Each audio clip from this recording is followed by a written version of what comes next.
బంగారం ఒక ఆభరణమే కాదు, లేదా ఒక వస్తువు కాదు. బంగారం ఒక భావోద్వేగం. బంగారానికి మహిళలకు విడదీయరాని అనుబంధం ఉంది. అంతగా పెనువేసుకోపోయింది బంగారం. ఇప్పుడు బంగారు పరిస్థితి చూస్తే ఏమాత్రం కొనేటట్టు లేదు సామాన్యులకి. బంగారం ఒక ఆభరణంగా ధరించడమే కాదు, బంగారం అంటే ఒక పెట్టుబడి. బంగారం ఒక భవిష్యత్తు. ఏదైనా కష్టాలు వచ్చినా, ఆపద వచ్చినా ఇంకొకరి పైన ఆధారపడకుండా ఇంట్లో బంగారు ఉంది, దానిపైన లోన్ పెట్టి డబ్బు తెచ్చుకొని అవసరాలు తీర్చుకోవచ్చు అనేసి పెట్టుబడికి ముఖ్యంగా ధరించడం కన్నా కూడా ఒక పెట్టుబడిగానే ఎక్కువగా భావిస్తారు బంగారాన్ని. ఇక ముఖ్యంగా మనకు తెలిసిందే, పెళ్లిళ్లలో మన సాంప్రదాయం ప్రకారం బంగారాన్ని అమ్మాయికి కట్న కానుకల కింద ఇవ్వడం. వరకట్న నిషేధం ఉన్నప్పటికీ కూడా అమ్మాయికి పుట్టింటి వాళ్ళు బంగారం పెట్టడం అయితే కనుక ఆనవాయితీగా ఉంది. అలాగే అబ్బాయికి కూడా ఎంతో కొంత బంగారం పెడతారు వాళ్ళకున్న స్థాయిని బట్టి. అయితే నేడు ఆ బంగారం కొనలేని పరిస్థితి ఎదురవుతోంది సామాన్యులకి ముఖ్యంగా. ఎందుకంటే కనుక 2020 సంవత్సరంలో 40,000 పై చిలుకు ఉండే బంగారం ఇప్పుడు ఏకంగా 98,000 దాటేసింది. ఇది ₹1,00,000 మార్కును దాటే అవకాశం ఉందని కూడా మార్కెట్ నిపుణులు అంచనా వేస్తున్నారు.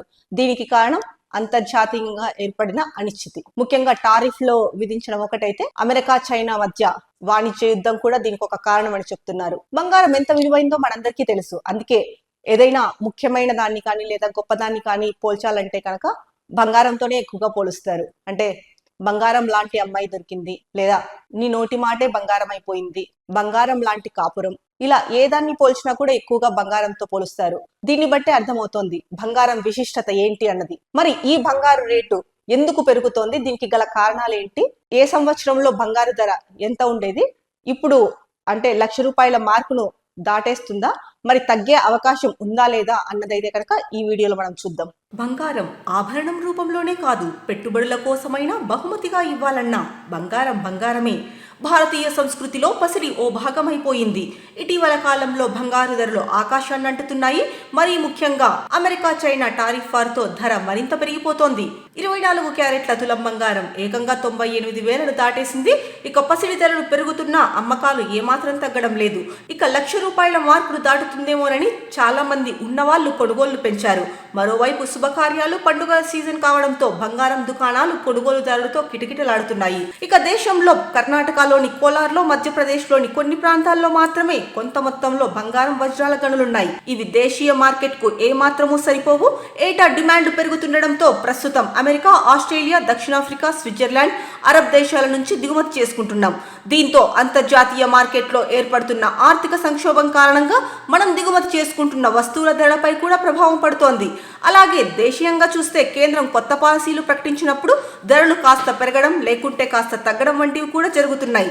ఏటా మన దేశానికి దిగుమతి అయ్యే బంగారంలో 20 నుంచి 25% హైదరాబాద్ మార్కెట్ కు చేరుతుందని gold, silver, jewellery and diamonds merchants association ప్రతినిధులు చెప్తున్నారు. ఇక దేశంలో బంగారు ధరలు US డాలర్, ఇండియన్ రూపీ మారకపు రేట్ల మీద ఆధారపడి ఉంటుంది. దీంతో పాటు పన్నులు, కస్టమ్స్ సుంకాలు, వాణిజ్య నిబంధనలతో పాటు మార్కెట్ సెంటిమెంట్లు, వాణిజ్యం, పెట్టుబడుల ప్రవాహం వంటివి ప్రభావం చూపిస్తాయి. అంతర్జాతీయ పరిణామాలతో బంగారం ధర భారీగా పెరుగుతోంది. స్థానిక జ్యువెలర్లు, రిటైలర్ల నుంచి అధిక డిమాండ్ కనిపిస్తోంది.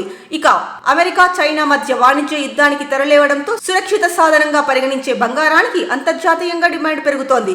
బంగారం త్వరలోనే 10 గ్రాములకు 1,00,000 మార్కుని దాటే అవకాశాలు బలంగా కనిపిస్తున్నాయి.